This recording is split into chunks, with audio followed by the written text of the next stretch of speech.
நமஸ்காரம். இன்று நாம் பேசப்போவது என்னவென்றால், ஆ, சுற்றுச்சூழலை பற்றி பேசப் போகின்றோம். அதாவது இயற்கை. சுற்றுச்சூழல் என்பது இயற்கை. நம்மை சுற்றி இருக்கும் இயற்கையை பற்றி நாம் மிகுந்த கவனத்தோடு வாழ வேண்டும், இயற்கையோடு இணைந்து வாழ வேண்டும். இதுதான் எல்லா ஞானிகளுமே சொல்லியிருக்கின்றார்கள். அவ்வாறே அவர்கள் வாழ்ந்து காட்டினார்கள். என்னவென்றால், உங்களுக்கு இப்போ இந்த பூமி வெப்பமடைதல் பற்றி எல்லோருக்குமே தெரியும். இது மிகவும் அதிகமாக பேசப்பட்டு வந்திருக்கின்றது. இதன் மூலமாக என்னவாகின்றது என்றால், ஒரு பூமி வெப்பமடைவதற்கு பல்வேறு காரணங்கள் இருக்கின்றன. அதில் ஒன்று, நாம் பயன்படுத்தும் வாகனங்களின் மூலமாக வெளிப்படுகின்ற கார்பன் டை ஆக்சைடு என்று சொல்லப்படுகின்ற வாயு, CO2. இந்த கார்பன் டை ஆக்சைடு வந்து ஒரு கார்கள் அல்லது 2 சக்கர வண்டிகள் இவை செல்லும் பொழுதோ, அல்லது விமானங்கள் செல்லும் பொழுதோ, அல்லது கப்பல், எல்லா வகையான வாகனங்கள் செல்லும் பொழுது அவை வெளியாகின்றன. எந்த அளவுக்கு வெளியாகின்றன என்பது ஒரு பெரிய ஒரு கணக்கு. அதிலே ஒரு சிறிய பகுதியை மட்டும் பார்ப்போம். ஏனெனில், இந்த புவி வெப்பமடைவதன் காரணமாக பல்வேறு விதமான இயற்கை நிகழ்ச்சிகள் ஒரு காலங்கள் மாறி நடக்கின்றன.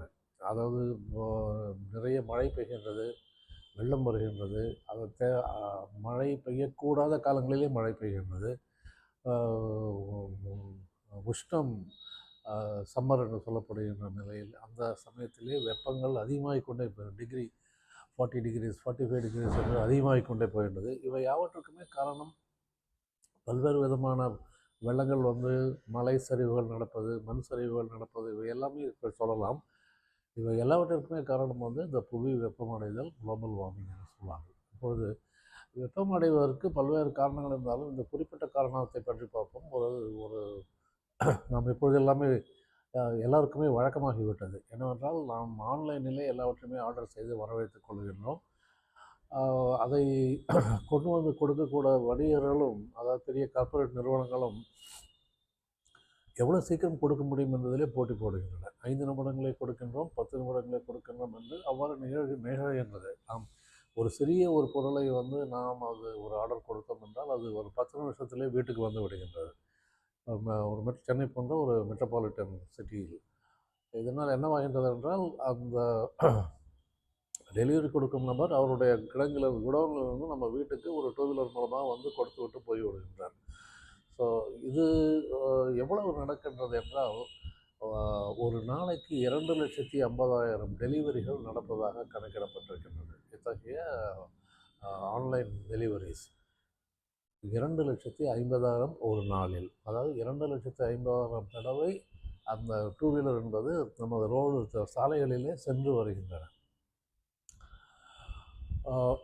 இது ஒரு புள்ளிவிவர கணக்குப்படி பார்த்தால், ஒரு 2 வீலர் என்பது ஒரு வருடத்திற்கு 1 to 1.5 டன் கார்பன் டை ஆக்சைடை வெளிப்படுத்துகின்றது என்று சொல்லப்படுகின்றது.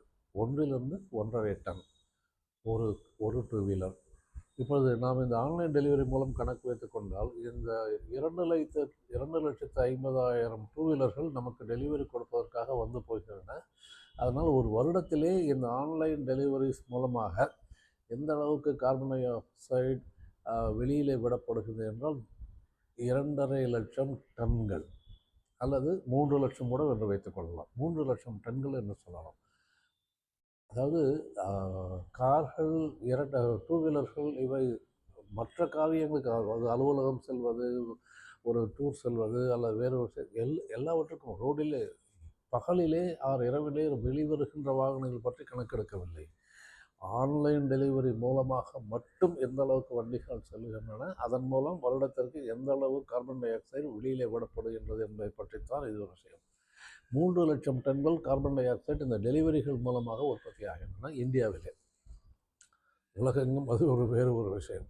உலகத்திலே இல்லை, இந்தியாவிலே இவ்வளோ நடக்கின்றது. ஆனால் சற்று பின்னால் பார்த்தோமானால், நாம் இந்த ஆன்லைன் ஆர்டர்கள் டெலிவரிகள் என்பது கிடையாது. அப்போது 3 லட்சம் கார்பன் டை ஆக்சைடு, 3 லட்சம் டன்கள் கார்பன் டை ஆக்சைடு நாம் வெளியே விடவில்லை. ஏனெனில் அப்பொழுது டெலிவரிகள் கிடையாது, மிகவும் குறைவாக இருந்தன. அவை கணக்கிலே தேவையில்லை. ஆனால் இப்பொழுது 10 நிமிடத்திற்குள் டெலிவரி என்ற போது எந்த அளவுக்கு போட்டி இருந்து கொண்டு அந்த எந்த அளவுக்கு அவைகள் செயல்படுத்தப்படுகின்றன பார்த்தோம்னால் 3,00,000 டன்களுக்கு மேலாக கார்பன் டை ஆக்சைடு கட்டாயம் வெளியிலே விடப்படுறது ஒரு இந்தியாவிலே என்று வைத்துக் கொள்ளலாம். இப்பொழுது நமக்கு தெரியும் எந்த அளவுக்கு நாம் குளோபல் வார்மிங்க்கு எந்த அளவுக்கு நாம் அதிகமாக்கி இருக்கிறோம். ஒரு சிறிய நம்முடைய ஒரு கவனத்திற்கே வராத ஒரு சிறிய விஷயத்தின் மூலமாக எவ்வளோ பெரிய தவறு நடந்து கொண்டிருக்கின்றது என்பதை நாமே தெரிந்து கொள்ளலாம். அதனால் இவற்றை தடை செய்ய வேண்டுமா என்றால் அவ்வாறு இல்லை, அவ்வாறு நடக்காது. ஆனால் என்ன செய்யலாம்? நாம் இதை குறைத்து கொள்ளலாம். எப்பொழுதுமே நம்ம ஒரு மாதாந்திர பட்ஜெட்டிலே அதை பொருட்கள் வாங்கினோம் என்றால் அது ஒரே ஒரு 30 நாள் டெலிவரிக்கு பதிலாக ஒரே டெலிவரியிலே முடிந்துவிடும். ஒன்று. இரண்டாவது, நாம் தேவையான பொருட்களை அவ்வப்பொழுது சென்று வாங்கிக் கொள்வதை தவிர்த்து விடலாம். ஆனால் அப்படிப்பட்ட ஒரு அவசரம் இருந்தால் அவற்றை வரவழைத்துக் கொள்ளலாம். ஆனால் அந்த அவசரம் கூட யாருக்கு வேணும்னா வயது முதிர்ந்தவர்கள், உடம்பிலே நலமில்லாதவர்கள், படுத்த படுக்கையில் இருப்பவர்கள், அது துணை இல்லாமல் இருப்பவர்கள், இவர்களெல்லாம் வரவழைத்துக் கொள்ளலாம். ஆனால் சாதாரண மக்கள் அதை ஆன்லைனில் டெலிவரி வாங்குவது என்பது அவ்வளவு நன்றாக தெரியவில்லை. ஏனெனில் அவை இன்டைரக்டாக என்ன பண்ணுகின்றன, குளோபல் வார்மிங்க்கு நாம் நம்முடைய பங்களிப்பை அதிகமாக்கி கொண்டிருக்கின்றோம். ஒரு பொருட்கள் இரு பொருட்களாக ஆன்லைனில் வாங்க வேண்டுமா? தேவையில்லையே. அதை தவிர்த்து விடலாம். இதை தவிர்ப்பதன் மூலம் குளோபல் வார்மிங்கை நாம் குறைக்கலாம். கட்டாயம் குறைத்துத்தான் ஆக வேண்டும். ஏன்னா குளோபல் வார்மிங் என்பது ஒரு சாதாரண விஷயம் அல்ல. நம் குழந்தைகள் பிற்காலத்திலே வாழப்போகின்ற குழந்தைகள் எந்த அளவுக்கு அடிபடப் போகின்றார்கள் என்பது எல்லாருக்குமே தெரியவில்லை. தெரிந்தால் மிகவும் கஷ்டமாக இருக்கும். அப்பொழுது அவர்களுக்கு நாம் விட்டு செல்ல வேண்டிய இந்த பூமி ஓரளவுக்கு சுத்தமான பூமி இருந்தால்தான் அவர்கள் நல்லபடியாக வாழ முடியும். இல்லாவிட்டால் அவர்கள் நோய்வாய்ப்பட்டு வாழ்வதற்கு பல்வேறு விதமான வழிகள் இருக்கின்றன, நடந்துவிடும். அவற்றிலிருந்து நம்முடைய குழந்தைகளை காப்பாற்ற வேண்டாமா? இதுதானே நீங்கள் உங்களுக்கு குழந்தைகளுக்கு கொடுக்கக்கூடிய மிகப்பெரிய பரிசாக இருக்க முடியும். எனவே இந்த ஆன்லைன் டெலிவரி என்பதை நாம் குறைத்து விடலாம், தவிர்த்து விடலாம். இரண்டாவது முக்கிய காரணம் என்றால் ஆன்லைன் டெலிவரிகள் மூலமாக இது ஒரு பொருளாதார சம்பந்தமான விஷயம். இருந்தாலும் சொல்லலாம் என்னவென்றால் நாம் இருக்கும் பகுதியிலே இருக்கக்கூடிய கடைகளில் சென்று பொருட்களை நாம் வாங்கினோமானால் நம்மை சுற்றி இருக்கும் பகுதி அங்கே இருக்கக்கூடிய பொருளாதாரம் வளர்வதற்கு வாய்ப்பு அதிகமாக இருக்கின்றது. ஆனால் ஆன்லைன் மூலமாக பெரிய கார்ப்பரேட் நிறுவனங்கள் அவர்களுடைய வணிகத்தை அதிகரித்துக் கொள்கின்றார்கள். இதுதான் வித்தியாசம். நாம் நம்மை சுற்றி இருக்கும் ஒரு கம்யூனிட்டிக்கு நம்மால் முடிந்த பங்களிப்பு என்னவென்றால் லோக்கலி அவைலபிள் ரிசோர்ஸஸ் அதை நாம் பயன்படுத்த வேண்டும். அவற்றின் மூலம் அவர்களும் வாழ்வார்கள், அவருடைய வாழ்வாதாரமும் அதிகமாகும். நமக்கும் இத்தகைய ஒரு குளோபல் வார்மிங் என்பதை தவிர்ப்பதற்கு மிகப்பெரிய வழி உண்டாகும். சற்று யோசித்து பார்க்கலாம். நன்றி, வணக்கம்.